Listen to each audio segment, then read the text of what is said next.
Muy buenas tardes, tengan apreciables doctorandos. Es un placer para su servidora en esta ocasión poder disertar nuestra tercera cápsula informativa en donde vamos a abordar el tema estructura política y el federalismo en México. Para ello, bueno, vamos a partir propiamente del federalismo como tal y vemos que nuestra constitución política de los Estados Unidos mexicanos, si bien es cierto, se encuentran consagrados los derechos que tenemos como individuos, ¿no? Reconocidos propiamente como nuestros derechos humanos, pero también de la parte orgánica se encuentran debidamente señaladas cuáles son las obligaciones que tenemos como servidores públicos para velar por el bienestar, no a título particular, sino de toda la colectividad.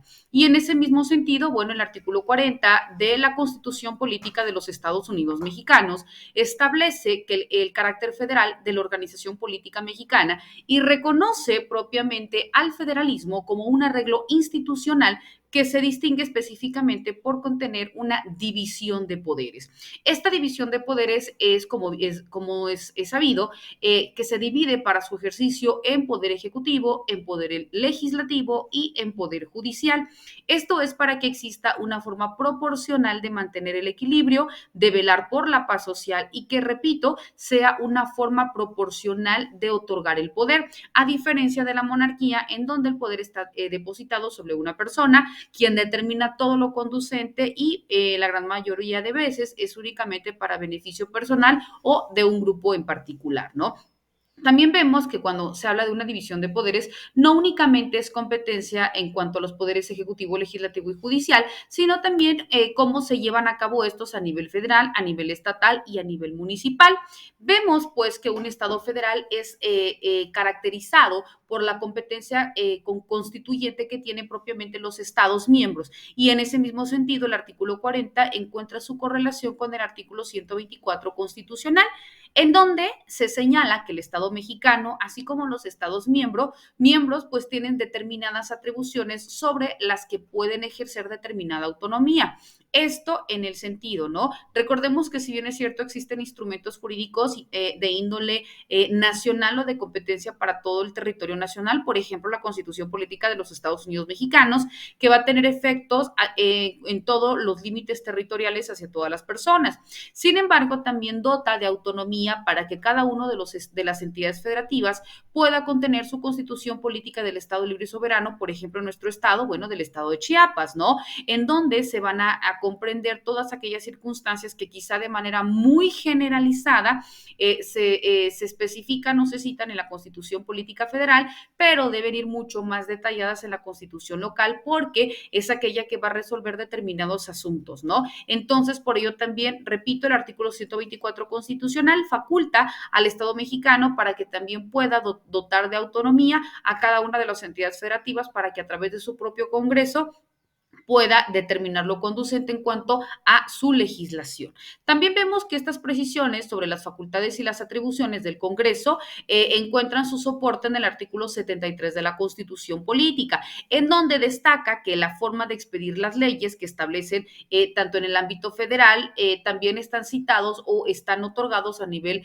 estatal y también a nivel municipal. Esto acorde a las competencias que les sean otorgadas a cada uno de ellos. Por ejemplo, cuando hablamos en materia fiscal, en materia de protección al medio ambiente, en materia de seguridad pública, en materia de desarrollo social, en materia de turismo, en materia de deporte, en materia de desarrollo social, entre otras, ¿no? Que ya que si bien es cierto, todos, independientemente del nivel federal, estatal o municipal, pues tienen que generar acciones para beneficiar o para incidir en cada uno de estos aspectos. Pero también es muy señalada hasta dónde le corresponde, es decir, cuáles son las atribuciones y las limitaciones que le son conferidos a cada uno de estos niveles de competencia.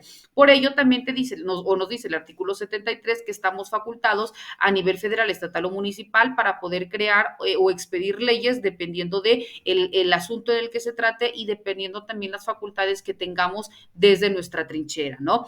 Es importante citar que al nosotros hablar del federalismo, bueno, vemos que el federalismo emana del latín fede oris, que significa alianza, acuerdo o pacto, ¿no? Por tanto, el federalismo hace mención a todo aquel arreglo político e institucional que se encuentra basado en una distribución funcional, pero también en una distribución territorial del poder, ya sea entre un ámbito central y los ámbitos locales, en donde podemos citar tanto a los estados, tanto a las provincias o tanto a los territorios, independientes o en caso que sean federalizados, los cuales participan de manera muy particular en donde encuentran su soporte en la Constitución como tal.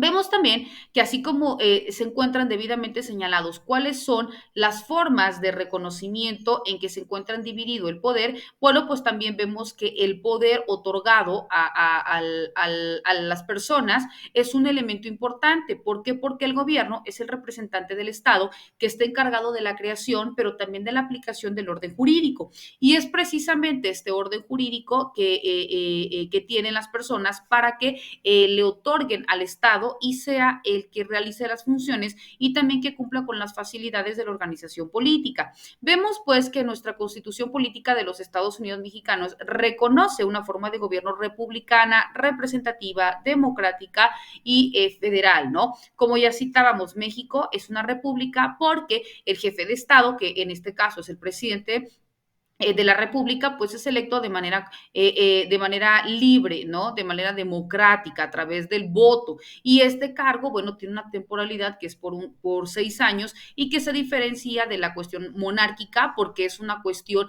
vitalicia, hereditaria y que es impuesta, ¿no? Y que por lo regular, pues tiende a satisfacer únicamente a una persona o un grupo de personas. También se dice que el Estado mexicano tiene un gobierno representativo. ¿Por qué? Porque es el pueblo el que a través de sus representantes que el mismo pueblo elige, es tanto para crear las normas como también para poder aplicar el orden jurídico. Vemos que también México tiene una forma de gobierno democrático, ya sabemos, ¿no? Demos pueblo y kratos poder, el poder del pueblo. ¿Por qué? Porque en principio de cuentas, ¿quién elige a los representantes? Nosotros. Entonces el poder lo tenemos nosotros para poder elegir de manera libre, consciente y democrática quienes deseamos que ocupen determinado puesto. También es el mismo pueblo porque en el territorio mexicano nos facultan que en caso de que un representante no cumpla de manera cabal con las obligaciones o con las finalidades por las cuales fue electo, no puede o no debe culminar durante el periodo que le corresponde, sino que también se puede iniciar un juicio para poder destituirlo, ¿no? Entonces vemos que en ese sentido, bueno, es el mismo pueblo el que elige a los representantes, pero es el mismo pueblo también quien puede retirar de un cargo como tal. Entonces vemos pues apreciables doctorandos que estos y otros temas muy particulares son los que también vamos a continuar abordando tanto en nuestras cápsulas informativas como también de manera muy particular dentro de nuestras sesiones virtuales, haciendo del conocimiento que ante cualquier circunstancia o ante cualquier duda, pues como siempre estoy a sus apreciables órdenes, ya sea a través de nuestro grupo de WhatsApp o de manera personal a través de un mensaje en ese mismo sentido. Les deseo el mayor de los éxitos y como siempre, estoy a sus apreciables órdenes. Que tengan excelente tarde. Hasta luego.